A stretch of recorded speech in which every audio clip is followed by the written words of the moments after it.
Rational number की ज़रूरत है ही क्यों?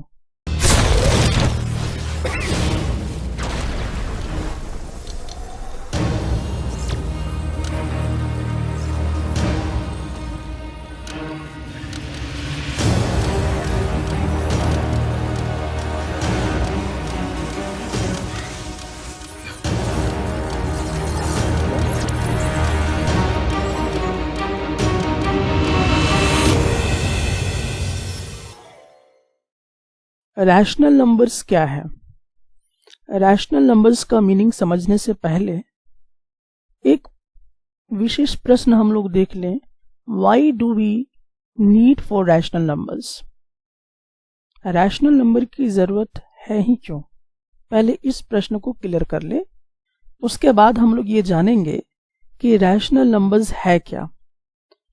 तो सबसे पहले हम लोग अगर मान लीजिए समझते हैं कि एक आदमी है या एक स्टूडेंट है और वो राइट डायरेक्शन में चल रहा है, तो ये राइट डायरेक्शन में मान लीजिए कि 3 किलोमीटर का डिस्टेंस तय किया, तो आप क्या लिखोगे? 3, यानी कि 3 किलोमीटर वो राइट डायरेक्शन में चला। लेकिन अगर मुझे ये बताना है कि ये आदमी लेफ्ट डायरेक्शन में 5 किलोमीटर चला, आपको क्या बताना है कि यह आदमी 5 किलोमीटर आपका इस डायरेक्शन में चला, तो आप इसको कैसे इंडिकेट करोगे? तो डेफिनेटली आप यहां पे क्या लगा दोगे? -5। जब इस डायरेक्शन में गया तो आपने क्या लिख दिया? -5।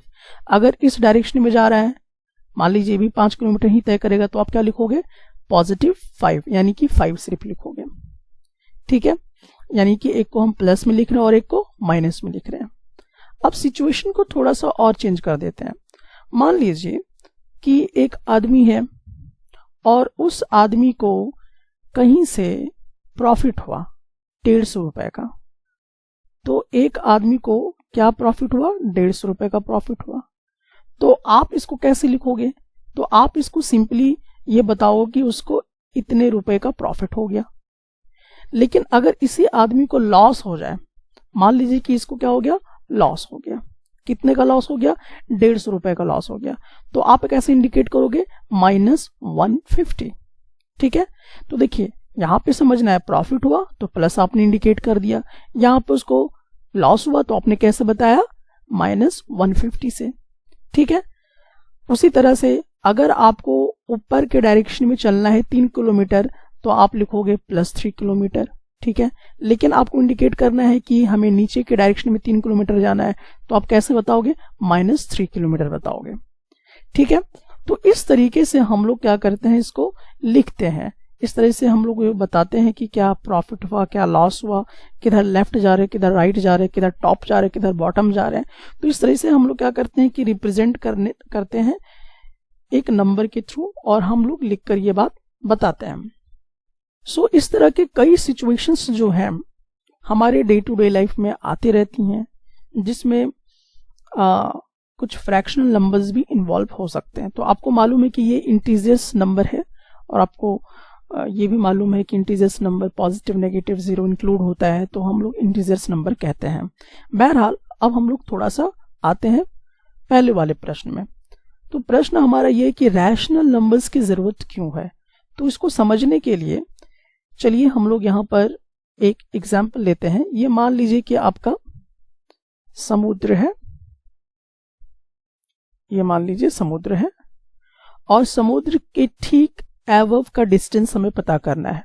तो मान लीजिए कि इसका जो एबव है, यानी कि समुद्र के ठीक ऊपर वाला हिस्सा में, इस पॉइंट तक पहुंचने के लिए मान लीजिए कितना डिस्टेंस है? मान लेते हैं कि 750 मीटर का डिस्टेंस है। ठीक है, तो क्या इसको हम लोग दूसरे तरीके से भी कह सकते हैं? इस बात को थोड़ा सा सोचिए। 750 मीटर अगर आप समुद्र के ठीक ऊपर हैं, तो क्या आप इसको दूसरे तरीके से कह सकते हैं? तो देखिए होगा क्या, ऐसा हम लोग कह सकते हैं। कैसे कहेंगे? थोड़ा सा ध्यान से देखना आप। 750 मीटर है, ये मीटर में है, लेकिन अगर इसे किलोमीटर में चेंज करना होगा तो हम क्या कर देंगे? इसको 1000 से डिवाइड कर देंगे। तो ये मीटर के बजाय किस में कन्वर्ट हो जाएगा? किलोमीटर में कन्वर्ट होगा। अब इसको थोड़ा कट कर देते हैं, तो ये 5 के टेबल में इस तरीके से ये कट हो जाएगा, फिर से 5 के टेबल में जाएगा, तो आपको कितना मिलेगा 3/4 किलोमीटर। तो देखिए आपने क्या बताया कि सी लेवल के ठीक ऊपर का डिस्टेंस कितना है 750 मीटर।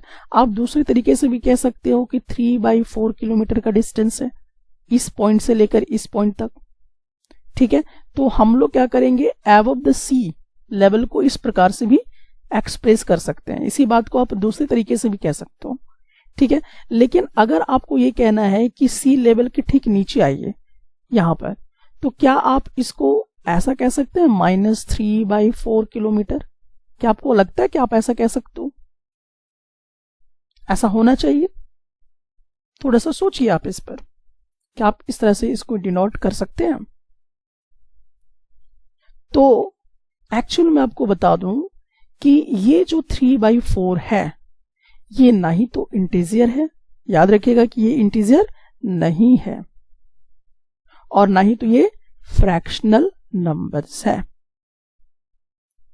ठीक है, तो इसको समझिए, जो इंटीजर्स भी नहीं है और जो फ्रैक्शनल नंबर्स भी नहीं है, तो वो क्या नंबर हो सकते हैं? तो चलिए इस पूरे कॉन्सेप्ट को आगे सीखेंगे।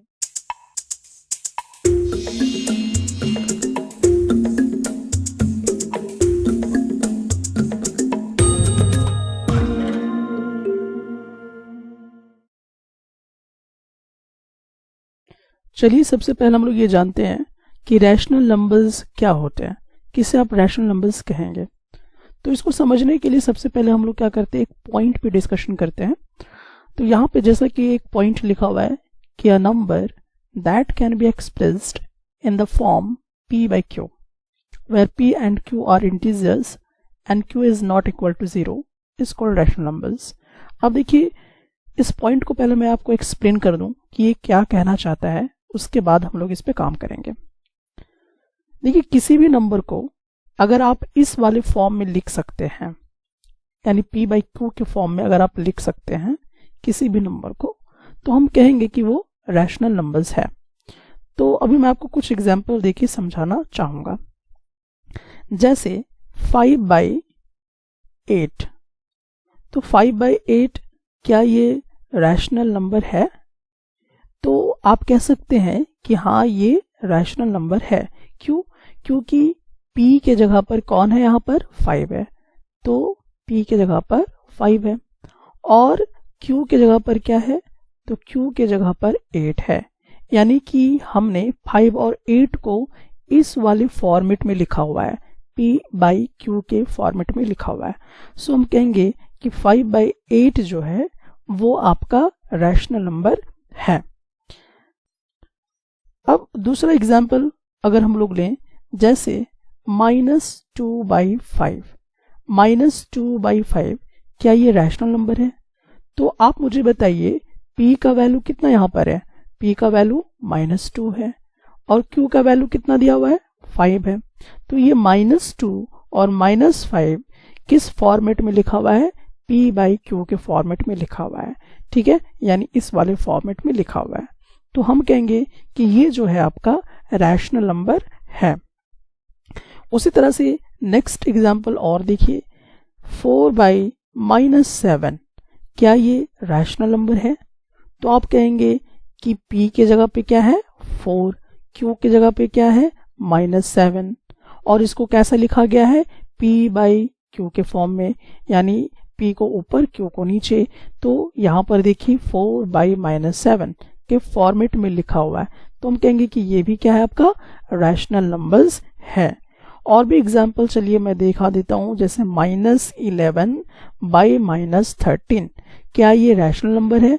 तो आप कहोगे p के वैल्यू क्या है यहाँ पर -11, q का वैल्यू क्या है यहाँ पे -13, इसको लिखा किस में गया है, p/q के फॉर्म में लिखा गया है। तो ये भी आपका क्या होगा, रैशनल नंबर हुआ करेगा।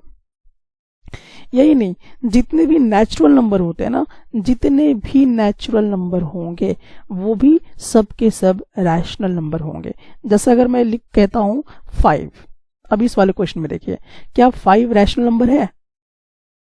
सोचिए, आपको क्या लगा? नहीं है। चलिए, ये एक्चुअली नेचुरल नंबर है जिसको आप काउंट करते हो 5, 6, 10, 15। तो क्या हम लोग इसको ऐसे नहीं लिख सकते हैं क्या? 5/1। अगर हम इसको अगर ऐसे ही लिखेंगे तो कुछ वैल्यू तो डिस्टर्ब तो नहीं होगा, 5 ही आएगा हर बार। तो एक्चुअली नेचुरल नंबर को हम लोग जब इस तरह से, यानी कि p के जगह पे क्या आ गया 5 और q के जगह पे क्या आ गया 1, तो हम लोग p/q के फॉर्म में तो इसको लिख सकते हैं 5 को। तो ये भी आपका क्या हुआ? रैशनल नंबर हुआ करेगा।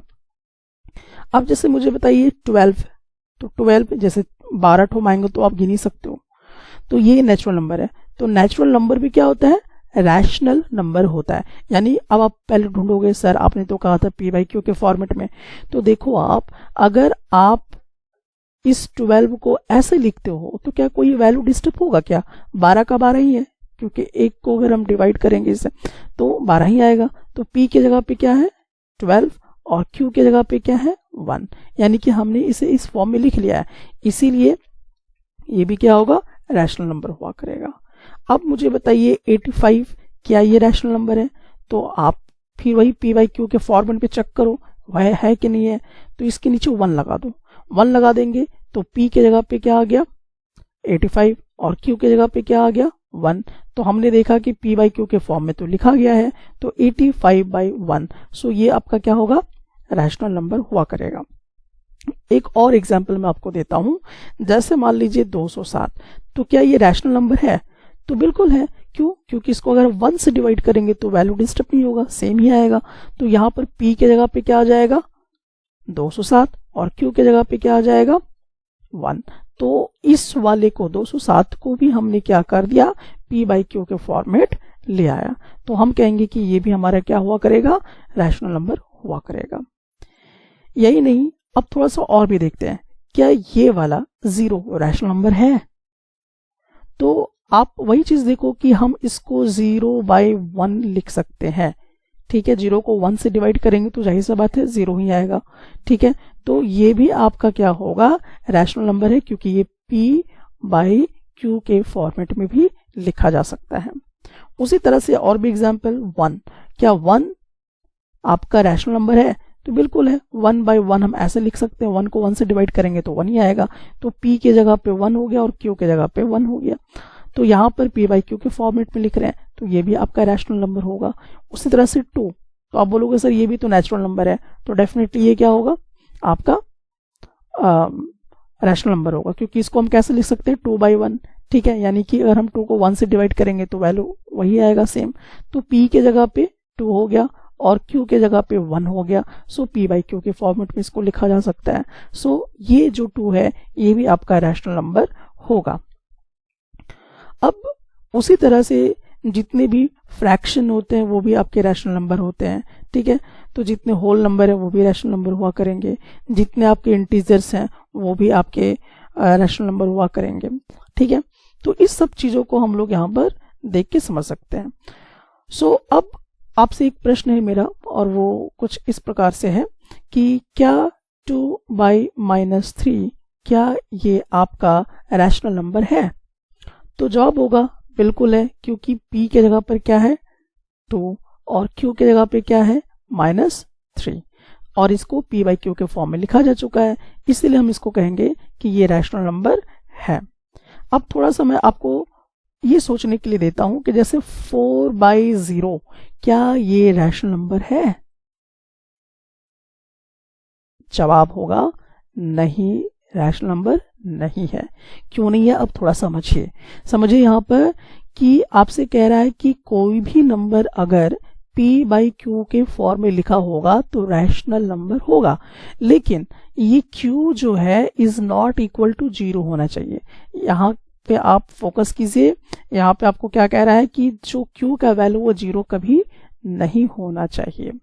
ठीक है, तो यहाँ पर नीचे 0 आ गया है। ठीक है, हाँ, अगर ये 0/4 होता तो रैशनल नंबर होता, क्योंकि 0 को 4 से डिवाइड करेंगे तो 0 आएगा, लेकिन अगर हम 4 को 0 से डिवाइड करेंगे तो इन्फिनाइट आएगा। मतलब ये वाला केस अभी आपको मैं बता दूं कि नीचे 0 नहीं होना चाहिए। तो अगर ऐसा होता है तो ये रैशनल नंबर नहीं होगा। उसी तरह से मुझे बताइए 8/0 क्या ये रैशनल नंबर है? तो P के जगह पर ये है और Q के जगह पे ये है, जबकि क्या कह रहा है कि Q 0 नहीं होना चाहिए, तो इसका मतलब ये भी रैशनल नंबर नहीं है। उसी तरह से अगर मैं ये कहता हूँ 9/0, तो क्या ये रैशनल नंबर है? तो ये भी रैशनल नंबर नहीं है। क्यों? क्योंकि यहाँ पर P का वैल्यू तो ठीक है 9 है, लेकिन Q का वैल्यू क्या आ गया? 0 आ गया। सो ये भी आपका रैशनल नंबर नहीं होगा। सो इस बात से आपको समझ में आ गया होगा। और बेसिकली आप एक पॉइंट यहाँ पे समझ गए होंगे। तो हमने ये देखा कि जितने भी इंटीजर्स होंगे और जितने भी फ्रैक्शंस होंगे वो सब के सब रैशनल नंबर्स में आएंगे। सो आप ये बेसिकली समझ गए होंगे कि रैशनल नंबर क्या होता है। तो रैशनल नंबर बेसिकली हमारा वो नंबर होता है जिसको आप P/Q के फॉर्मेट में लिख सकते हो, लेकिन ध्यान रखना है कि Q वाला जो वैल्यू है वो 0 नहीं आना चाहिए, मतलब नीचे में 0 नहीं आना चाहिए। अगर ऐसा होगा तभी आप क्या कहोगे कि वो रैशनल नंबर्स में है, अदरवाइज नहीं है। ठीक है। अब चलिए जैसे और एक मैं एग्जांपल आपको देता हूं। जैसे यहां पर आपको मैं देता हूं एक नंबर 7/8। क्या ये रैशनल नंबर है? तो आप कहोगे ये रैशनल नंबर है। क्यों? क्योंकि इसको हमने P/Q के फॉर्मेट में देखा। P के जगह पर 7 है और Q के जगह पर 8 है। ठीक है, इसीलिए हम कहेंगे कि ये रैशनल नंबर है। लेकिन अगर मैं इसको लिखूं 7/0, तो क्या ये रैशनल नंबर होगा? तो आप बोलोगे P के जगह पे तो 7 है और Q के जगह पर यहाँ पे 0 है, लेकिन हमें मालूम है कि Q is not equal to 0 आना चाहिए। इसका मतलब ये रैशनल नंबर्स नहीं है। सो आप ये समझ गए होंगे व्हाट आर रैशनल नंबर्स।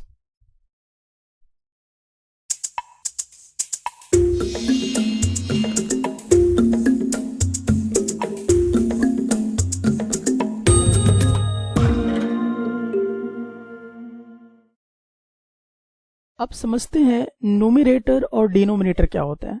तो देखिए, जैसा कि हम लोग जानते हैं कि किसी भी नंबर को अगर हम लोग P/Q के फॉर्म में लिखते थे तो वो एक रैशनल नंबर कहलाता था। तो इसमें जो P है, इसमें जो ये वाला P है, इसको हम कहा करेंगे न्यूमरेटर। ठीक है, और ये जो नीचे वाला होता है जो कि 0 नहीं होना चाहिए, तो Q को हम लोग क्या बोला करेंगे? डिनोमिनेटर कहा करेंगे। ठीक है, अभी हम लोग इसको थोड़ा समझते हैं कुछ एग्जाम्पल के माध्यम से। तो चलिए मैं आपको कुछ क्वेश्चंस देता हूं। जैसे 12/17। अब बताइए इसमें न्यूमरेटर कौन है? तो न्यूमरेटर ऊपर वाला को क्या बोलेंगे? न्यूमरेटर, ये वाला। और नीचे वाला को क्या बोलेंगे? डिनोमिनेटर। ठीक है, अब आपसे मैं प्रश्न करूंगा, सो अब आप इसका एग्जाम्पल दीजिएगा। अब मुझे आपको ये सॉल्व करके बताना है 6/-23। अब बताइए न्यूमरेटर कितना है यहाँ पर? तो ऊपर वाले को न्यूमरेटर बोलते हैं, तो ये क्या हो गया? 6। डिनोमिनेटर बताइए यहाँ पर कितना है? तो आपका जवाब क्या है? -23। ठीक है, तो P वाले को न्यूमरेटर और Q वाले को डिनोमिनेटर, यानी नीचे वाले को डिनोमिनेटर बोलेंगे और ऊपर वाले को न्यूमरेटर बोलेंगे। ठीक है, अब मुझे बताइए -21/5, इसमें न्यूमरेटर कितना है? -21। Very good. और डिनोमिनेटर इसमें कितना है? तो डिनोमिनेटर इसमें आपका 5 आएगा। नीचे वाले को क्या बोलेंगे? डिनोमिनेटर बोला करेंगे। चलिए अब मैं कुछ और एग्जांपल्स आपको देता हूं। 7। अब 7 में आपको मालूम है कि पहले इसको रैशनल नंबर में बनाना है, तो 7/1 कर दीजिए, तो ये रैशनल नंबर में कन्वर्ट हो गया। अब मुझे बताइए कि इसमें न्यूमरेटर कौन है? तो न्यूमरेटर आपका कौन हुआ? 7। डिनोमिनेटर कौन है? That is 1। उसी तरह से -8 का न्यूमरेटर क्या होगा? तो पहले इसको रैशनल नंबर में कन्वर्ट कर लीजिए, -8/1। तो न्यूमरेटर इसमें हो जाएगा आपका -8 और डिनोमिनेटर क्या हो जाएगा? 1। ठीक है, तो इस तरीके से आप समझ गए होंगे कि जो आपका P का वैल्यू होता है उसको हम क्या बोलेंगे, यानी जो ऊपर वाला हिस्सा होता है P जिसको हम कह रहे हैं, उसको हम लोग न्यूमरेटर कहा करेंगे। और जो नीचे होता है जिसको Q बोलते हैं, तो उस Q को, जो कि 0 नहीं होना चाहिए, उसको हम क्या बोलेंगे, डिनोमिनेटर बोला करेंगे।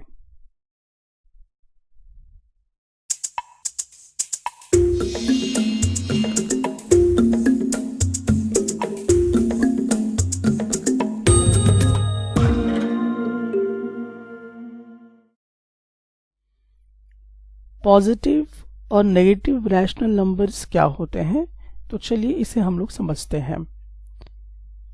तो सबसे पहले हम लोग ये समझने की कोशिश करेंगे कि पॉजिटिव रैशनल नंबर क्या होता है। पॉजिटिव रैशनल नंबर होने के लिए क्या कंडीशन होनी चाहिए। तो देखिए, अगर आपको पॉजिटिव रैशनल नंबर चाहिए तो जो उसका न्यूमरेटर होगा और जो उसका डिनोमिनेटर होगा वो दोनों पॉजिटिव होने चाहिए या तो दोनों नेगेटिव होने चाहिए। अगर ऐसा होगा तो वो पॉजिटिव रैशनल नंबर कहलाएगा। अभी मैं आपको कुछ एग्जाम्पल देके इसे समझाता हूं। जैसे मान लीजिए ये आपके पास है 4/9, तो ये रैशनल नंबर है, लेकिन क्या ये पॉजिटिव रैशनल नंबर है? तो चेक कीजिए, इसका न्यूमरेटर में अगर कोई साइन नहीं, इसका मतलब यहाँ पे प्लस है। डिनोमिनेटर में इसके आगे कोई साइन नहीं, इसका मतलब प्लस है। तो न्यूमरेटर और डिनोमिनेटर ये दोनों क्या है, पॉजिटिव है। तो अगर न्यूमरेटर और डिनोमिनेटर दोनों पॉजिटिव होंगे तो हम कहेंगे कि ये पॉजिटिव रैशनल नंबर है। चलिए और एग्जाम्पल लेते हैं, 9/4। क्या ये पॉजिटिव रैशनल नंबर है? तो देखिए, न्यूमरेटर के आगे अगर कोई साइन नहीं है, इसका मतलब ये +9 है, और 4 के आगे भी कोई साइन नहीं है, इसका मतलब यहाँ पे प्लस का साइन है।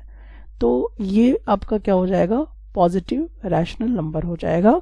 क्यों? क्योंकि न्यूमरेटर और डिनोमिनेटर दोनों के दोनों पॉजिटिव इंटीजर्स हैं। उसी तरह से अब हमें थोड़ा सा और आगे देखना होगा, -6/-11। क्या ये पॉजिटिव रैशनल नंबर है? तो बिल्कुल है। क्यों? क्योंकि देखिए यहाँ पर जो न्यूमरेटर है उसके आगे माइनस है और जो डिनोमिनेटर है उसके आगे भी माइनस है, यानी कि न्यूमरेटर और डिनोमिनेटर दोनों नेगेटिव इंटीजर्स हैं।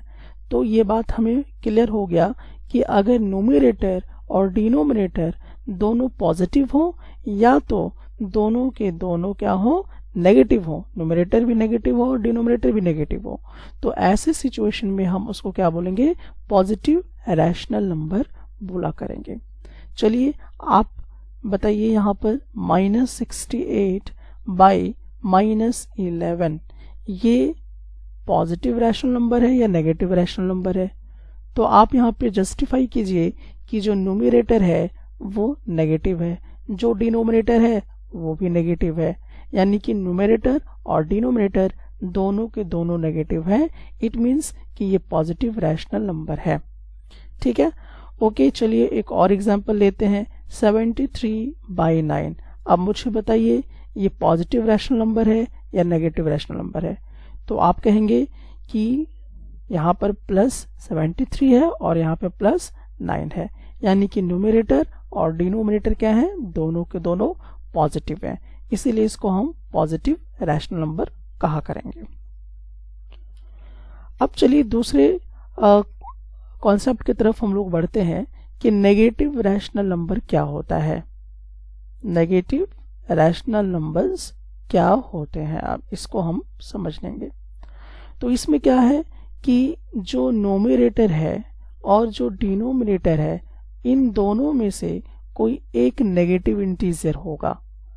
तो अगर ऐसा होगा तो हम उसको बोला करेंगे कि वो नेगेटिव रैशनल नंबर है। एग्जाम्पल के तौर पे चलिए यहाँ पर हम लोग कुछ लेते हैं, जैसे -4/7 है। तो यहाँ पे देखिए इसका जो न्यूमरेटर है वही सिर्फ नेगेटिव है, डिनोमिनेटर नेगेटिव नहीं है, ये पॉजिटिव है। तो क्या कह रहा है कि दो में से कोई एक, या तो न्यूमरेटर या तो डिनोमिनेटर, कोई एक क्या होना चाहिए, नेगेटिव होना चाहिए। नेगेटिव इंटीजर यहाँ पर -4 है, तो ये वाला जो है ये आपका नेगेटिव रैशनल नंबर होगा। अब देखिए यहाँ पर 7/9, अब यहाँ पर बताइए ये नेगेटिव रैशनल नंबर है कि नहीं, तो है, क्योंकि इसका जो डिनोमिनेटर है वो नेगेटिव है। दो में से कोई एक, या तो न्यूमरेटर नेगेटिव हो या तो डिनोमिनेटर नेगेटिव हो। तो अगर ऐसा होगा तो ये पूरा का पूरा हमारा क्या होगा, नेगेटिव रैशनल नंबर होगा। नेक्स्ट देखिए -16/5, तो आप बताइए ये नेगेटिव रैशनल नंबर है या नहीं है, तो है, क्योंकि इसका जो न्यूमरेटर है वही सिर्फ नेगेटिव है। तो या तो सिर्फ न्यूमरेटर हो नेगेटिव या तो सिर्फ डिनोमिनेटर नेगेटिव हो, तो उसको हम लोग कहते हैं नेगेटिव रैशनल नंबर। तो यहाँ पर ये नेगेटिव रैशनल नंबर आपका है।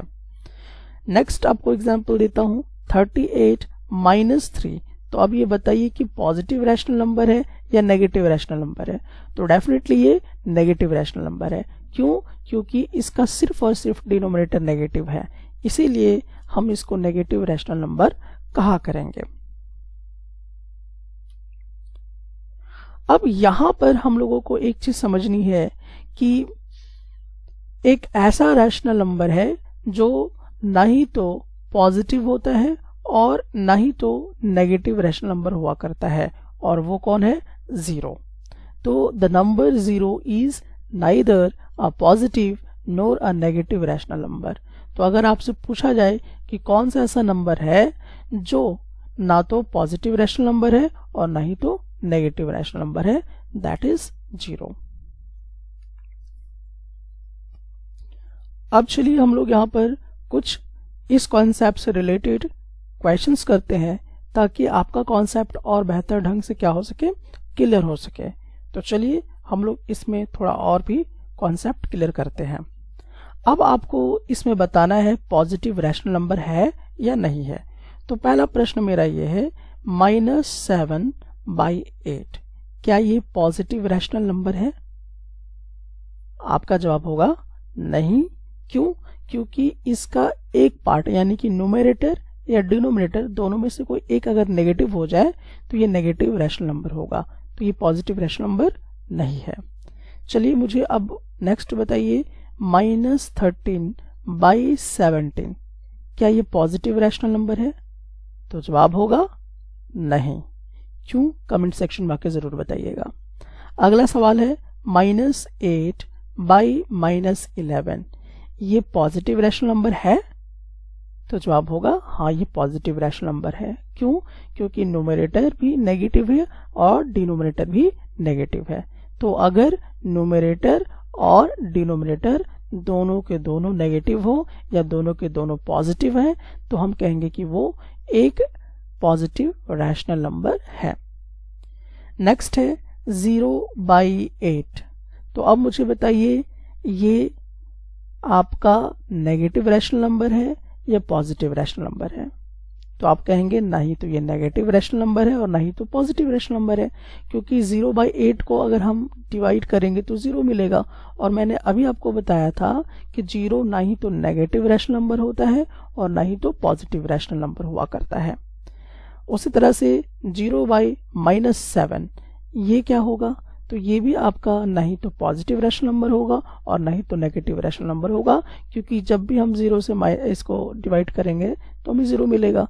तो 0 इज नाइदर नेगेटिव और ना ही तो पॉजिटिव रैशनल नंबर कहलाता है। चलिए अब नेक्स्ट क्वेश्चन की तरफ हम लोग मूव करते हैं और इसमें आपको बताना है कि नेगेटिव रैशनल नंबर्स इनमें से कौन है। अब मुझे बताइए -16/5 क्या ये नेगेटिव रैशनल नंबर है? तो जवाब होगा हाँ, ये नेगेटिव रैशनल नंबर है। क्यों? क्योंकि न्यूमरेटर इसका सिर्फ नेगेटिव है। तो अगर न्यूमरेटर या सिर्फ डिनोमिनेटर दोनों में से कोई एक अगर नेगेटिव इंटीजर होता है तो वो नेगेटिव रैशनल नंबर देगा। नेक्स्ट मुझे बताइए -10/-11 क्या ये नेगेटिव रैशनल नंबर है? जवाब है नहीं, क्योंकि इसका दोनों नेगेटिव है। अब देखिए -21 क्या ये नेगेटिव रैशनल नंबर है? तो देखिए -21 को हम इस तरह से लिख सकते हैं डिवाइडेड बाय 1p/q के फॉर्म में। सो इसका न्यूमरेटर नेगेटिव है, दैट्स वाई ये नेगेटिव रैशनल नंबर है। 0/-3 इसको हम डिवाइड करेंगे तो विल गेट 0, तो 0 is neither negative nor positive rational number. Now अब हम लोग करेंगे 17। तो 17 को हम कैसे लिख सकते हैं, 17/1। तो हम देख रहे हैं कि इसका न्यूमरेटर भी पॉजिटिव है और इसका डिनोमिनेटर भी पॉजिटिव है, तो ये पॉजिटिव रैशनल नंबर होगा, ना कि नेगेटिव रैशनल नंबर होगा। तो आई थिंक इन सब चीज़ों से आप समझ गए होंगे कि पॉजिटिव रैशनल नंबर क्या होता है और नेगेटिव रैशनल नंबर क्या हुआ करता है।